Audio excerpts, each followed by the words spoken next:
اگر سیاست کا یہ معنی ہو کہ انسان اپنے ہدف تک کسی بھی طریقے سے پہنچ جائے، کسی بھی طریقے سے انسان اپنے مقصد تک پہنچ جائے، اس کے لیے جتنے بھی وسیلے اور واسطے اختیار کرنے پڑے، چاہے وہ دھوکہ ہو، فریب ہو، تو ایسی سیاست کا اسلام کے اندر کوئی اس کی گنجائش نہیں ہے۔ اسلام کا ایسی سیاست سے کوئی تعلق نہیں ہے۔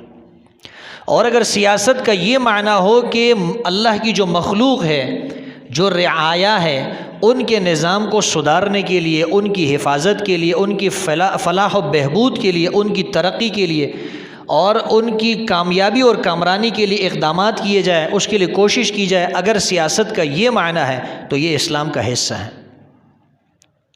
رسول اللہ صلی اللہ علیہ وسلم نے جیسے ہی اسلام کی دعوت دینا شروع کی اور کھلے عام جب دعوت دینا شروع کی، اسی وقت سے آپ کا مقصد یہ واضح ہو گیا کہ آپ ایک ایسا نظام لانا چاہتے ہیں کہ اس نظام کے اندر مسلمانوں کے پاس طاقت ہو، ان کی حکمرانی ہو، ان کی سیاست ہو، لوگوں کی فلاح و بہبود ہو، لوگوں کے فائدے کا جو ہے اس میں سوچا جائے۔ اور جب اللہ کے رسول نے مدینہ کی طرف ہجرت کی تو وہاں باقاعدہ آپ نے اپنی حکومت کی بنیاد رکھی ہے، اور کئی صحابہ کرام کو اللہ کے رسول نے عہدے دیے ہیں، کسی کو گورنر بنایا ہے، کسی کو کیا عہدہ دیا ہے، کسی کو کیا ذمہ داری دی۔ معلوم ہوتا ہے اسلام کا، سیاست کا، دونوں کا آپس میں جوڑ ہے، آپس میں تعلق ہے۔ غالباً اقبال نے ہی کہا ہے کہ جدا ہو دین سے سیاست تو رہ جاتی ہے چنگیزی۔ جب دین الگ ہو، سیاست الگ ہو، وہ پھر نہ سیاست ہے نہ دین ہے، وہ تو خالص چنگیزی ہے۔ چنگیز خان کے مظالم وہ کون نہیں جانتا۔ ایک آدمی مجھ سے کہنے لگا کہ بھئی علماء کو سیاست میں نہیں آنا چاہیے، وہ سیاست میں آ کر بدنام ہو جاتے ہیں۔ یہ الگ بات ہے کہ کون سی سیاست کرنی چاہیے، کون سی نہیں کرنی چاہیے، یہ ایک الگ گفتگو ہے۔ کون سی سیاست میں آ کر انسان بدنام ہوتا ہے، میں مطلقاً سیاست کی بات کر رہا ہوں۔ اور سیاست کی میں نے تعریف یہ کی ہے کہ جس کے اندر آپ فلاح و بہبود لانا چاہتے ہو، آپ عوام کی اصلاح کرنا چاہتے ہو، آپ عوام کی ترقی چاہتے ہو، ان کے نظام کی بہتری چاہتے ہو، اللہ کے دین کے اور اس کے احکامات کا نفاذ چاہتے ہو، اگر سیاست کا یہ معنی ہے تو یہ اسلام کا حصہ ہے۔ میں اس سیاست کی گفتگو کر رہا ہوں، میں مطلقاً سیاست کی گفتگو نہیں کر رہا۔ تو ایک آدمی مجھ سے کہنے لگا کہ مولوی جب سیاست میں آتا ہے وہ بدنام ہو جاتا ہے، مولویوں کو سیاست میں آنا ہی نہیں چاہیے، ان کا کام ہے صرف مسجد کو سنبھالنا، محراب اور ممبر کو سنبھالنا، یہ ان کا کام ہے۔ میں نے ان سے یہ کہا کہ آپ مجھے یہ بتائیں کہ امت محمدیہ کے اندر اسلام کے آنے کے بعد جب اللہ کے رسول اسلام لے کر آئے، سب سے پہلا حکمران مسلمانوں کا کون تھا؟ کہنے لگا اللہ کے رسول تھے، وہی حاکم بھی تھے، وہی اللہ کے پیغمبر بھی تھے، وہی سب کچھ جو ہے، وہی مسجد کے امام بھی تھے، وہی خطیب بھی تھے۔ تو میں نے کہا اللہ کے رسول سب سے بڑے عالم ہیں، اللہ کے رسول امام بھی ہے، خطیب بھی ہے، حاکم بھی ہے، خلافت کا نظام بھی چلا رہے ہیں، سارا نظام تو اللہ کے رسول چلا رہے تھے۔ معلوم ہوا کہ اسلام اور سیاست اور مولوی یہ ایک چیز ہے، یہ الگ نہیں ہے۔ میں نے اس سے پوچھا اللہ کے رسول دنیا سے تشریف لے گئے، سب سے پہلا خلیفہ کون تھا؟ اس اللہ کے بندے کو یہ بھی معلوم نہیں تھا کہ اللہ کے رسول کے بعد سب سے پہلا خلیفہ کون تھا۔ اس نے کہا سب سے پہلا خلیفہ حضرت عمر رضی اللہ تعالیٰ عنہ تھے۔ میں نے ان سے کہا سب سے پہلا خلیفہ حضرت عمر نہیں تھے، حضرت ابوبکر صدیق تھے، دوسرے نمبر پر عمر تھے، تیسرے نمبر پر حضرت عثمان تھے، چوتھے نمبر پر حضرت علی تھے رضی اللہ تعالیٰ عنہ۔ تو میں نے ان سے کہا کہ مسجد نبی کے اندر نمازیں کون پڑھاتے تھے؟ حضرت ابوبکر صدیق۔ اور خلیفہ کون تھے؟ حاکم کون تھے؟ بادشاہ کون تھے؟ وہ بھی ابوبکر صدیق تھے۔ آپ کے بعد حضرت عمر تھے، وہ مسجد نبی کے اندر نمازیں پڑھایا کرتے تھے، خطیب بھی وہی تھے، امام بھی وہی تھے، حاکم بھی وہی تھے۔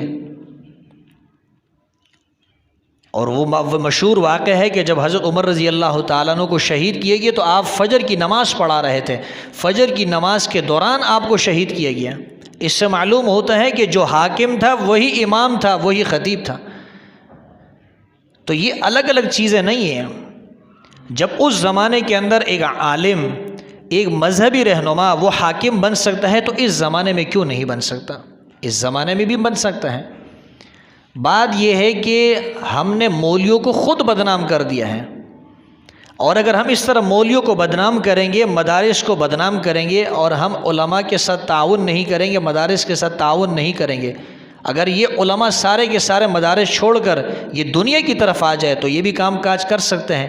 اگر یہ کام کاج کرنے لگ جائے تو دین کو کون سنبھالے گا؟ نتیجہ یہ ہوگا کہ 40 50 یا 100 سال کے بعد پھر یہاں کوئی دین نہیں ہوگا، کوئی دین کا نام لینے والا نہیں ہوگا، پھر اسلام کی باتیں بتانے والا کوئی نہیں ہوگا، اور پھر وہی نظام ہوگا جو آپ یورپ کے اندر دیکھ رہے ہیں. لیکن ہم یہ نظام نہیں دیکھنا چاہتے ہیں. ہم یہاں اسلامی نظام دیکھنا چاہتے ہیں، وہ نظام جو اسلام کا نظام ہے. اگر سیاست اسلام سے الگ چیز ہوتی تو قائد اعظم محمد علی جناح کیوں علامہ شبیر احمد عثمانی رحمہ اللہ کے پاس جایا کرتے؟ کیوں جو ہے وہ علامہ اشرف علی تھانوی رحمہ اللہ کے پاس جایا کرتے؟ ان بزرگوں کے پاس ان کا جانا اسی مقصد کے لیے تھا کہ وہ ایک ایسا نظام لانا چاہتے ہیں جو اسلامی نظام ہو. وہ ایک ایسا نظام لانا چاہتے تھے جس میں علماء کا بھی عمل دخل موجود ہو. لیکن اس وقت کے علماء اپنی سادگی کی وجہ سے، اپنے تقوی کی وجہ سے، دین کی طرف زیادہ متوجہ ہونے کی وجہ سے وہ اس جانب توجہ نہیں کر سکے. تو یہ دین اور اسلام الگ الگ چیزیں نہیں ہے. مولوی اگر دین سیاست میں آتا ہے، صحیح طریقے سے سیاست کرتا ہے، کوئی بدنام نہیں ہوتا. باقی اگر آپ بدنامی کی بات کرتے ہیں، لوگوں نے تو اللہ کے رسول پر بھی الزامات لگائے ہیں. لوگوں نے اللہ کے رسول کو کون سا معاف کیا؟ صحابہ کو کون سا معاف کیا؟ یہ لوگ کسی کو معاف نہیں کرتے ہیں. بدنامی تو آپ نے دیکھا ہوگا کہ وہ درخت جس کے اندر بہت زیادہ پھل لگے ہو، لوگ اسی کو پتھر مارتے ہیں. جس درخت کے اندر پھل نہ لگے ہو اس کو کوئی بھی پتھر نہیں مارتا. تو جس آدمی کے اندر، جو آدمی دین سے وابستہ ہوگا، جو عالم دین ہوگا، جو حافظ قرآن ہوگا، وہی جو ہے آپ کے لیے وہی لوگوں کا نشانہ بنے گا. لوگ اسی پر طعن کریں گے، لوگ اسی پر اعتراض کریں گے، لوگ اسی کو بدنام کرنے کی کوشش کریں گے. موسیٰ علیہ السلام پر الزامات لگے، موسیٰ علیہ السلام کو بدنام کرنے کی کوشش کی گئی. تو لوگ تو بدنام کرتے ہیں، لیکن اس کا یہ مطلب نہیں کہ مولوی جو ہے وہ سیاست کے اندر مداخلت کر ہی نہیں سکتا، اس کا کوئی تعلق ہی نہیں دین کے ساتھ.